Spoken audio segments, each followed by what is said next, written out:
Hello, I am Icicles1010, except I'm making this video for a group project because I need a good grade in my history class. So, this video is about the war against the Soviet Union and Germany. So, I shall be doing brief explanations.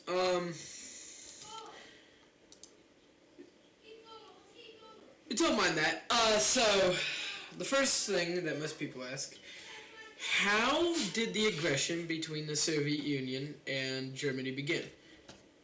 Well, we gotta go back to 1939 Germany. This was when Adolf Hitler turned Germany into a German totalitarian state under the Nazi Party.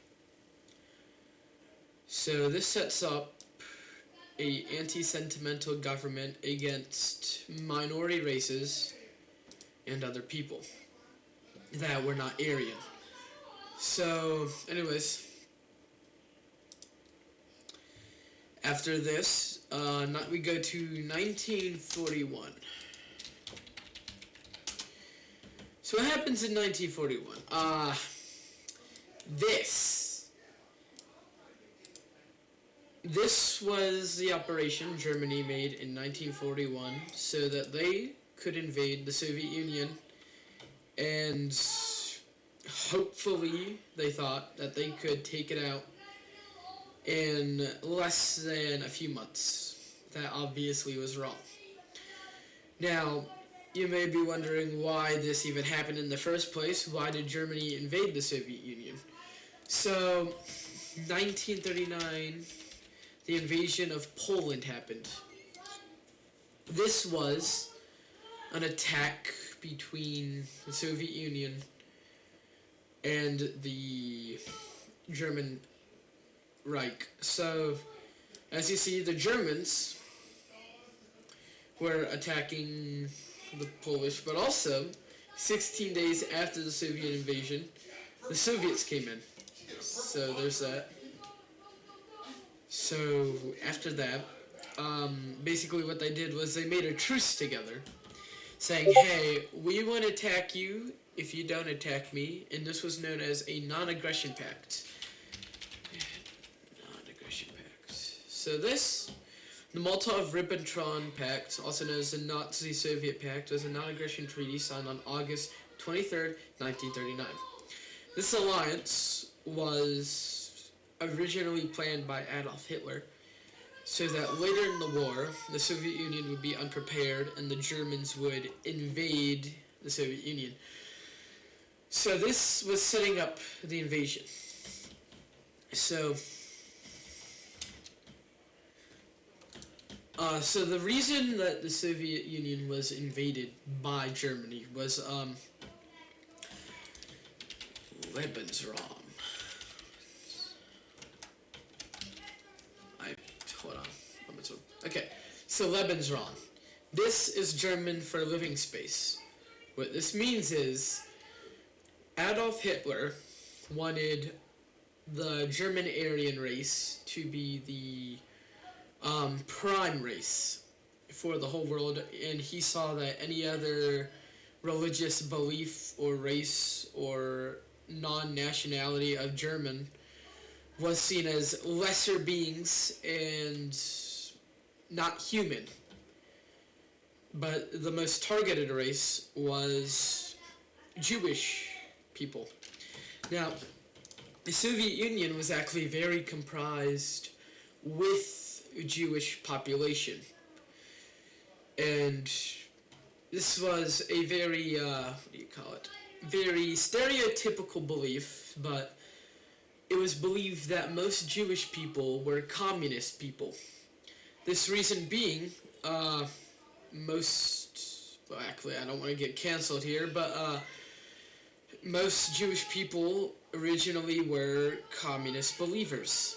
So the Germans see the Soviet Union, which were occupied by a communist form of government, This obviously didn't sit well with the Germans.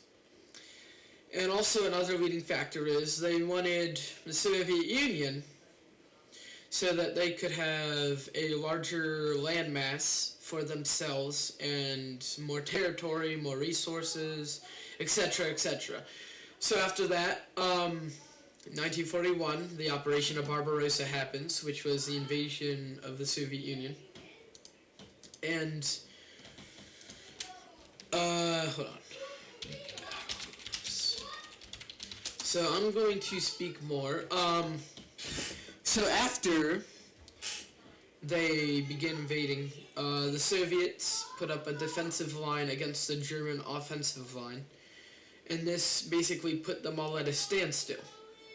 Now, at this standstill, there was little to any movement until this battle happened, the Battle of Stalingrad.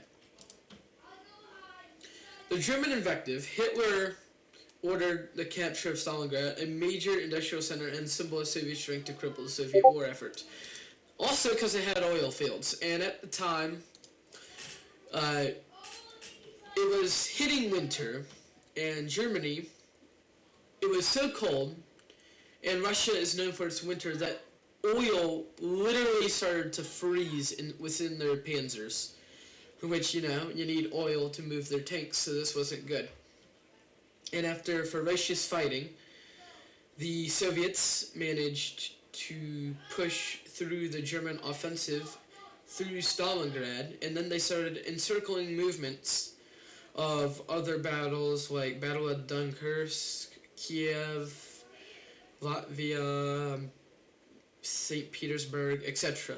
So after all those encircling movements were done, they aimed their attention to the main heart of Germany, which was Berlin. Now, they began their advance all the way to 1944. Now, in 1943, Operation D-Day, which was when the United States, Canada, Britain landed in France and liberated France. Then they started to push into Germany. While the Soviets on the other side were pushing in, and the Soviets were the very first to reach Berlin.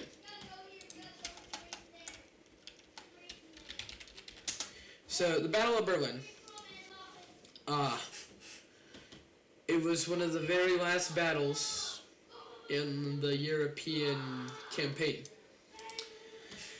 So after this basically led to the end of the German rule, and what happened here was Adolf Hitler shot himself in his own bunker, not wanting to be captured by the Soviets and suffer a worse fate than death, which the Soviets did do to surviving Nazis.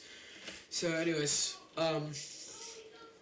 after the Soviets took Berlin, the other allies took into the other side of Germany, which is now known as West Germany.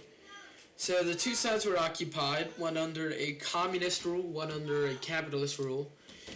And this would all set up to lead to the Cold War, which lasted from technically 1946 to 1991, but the official date started in 1947.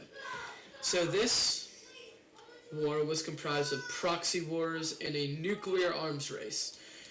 For those who don't know what proxy wars are, basically the two main powers, the United States and the Soviet Union, made other weaker powers that supported communism and capitalism to fight against each other. For example, the Korean War and the Vietnam War. But this isn't what we're focusing on right now. This is just the after effects of what happened after World War I. World War II, my fault. I'm too lazy to edit it, so yeah. This is the end of the video. I hope you enjoyed, and this was my basic explanation of the battle of the German people versus the Soviet people. Goodbye.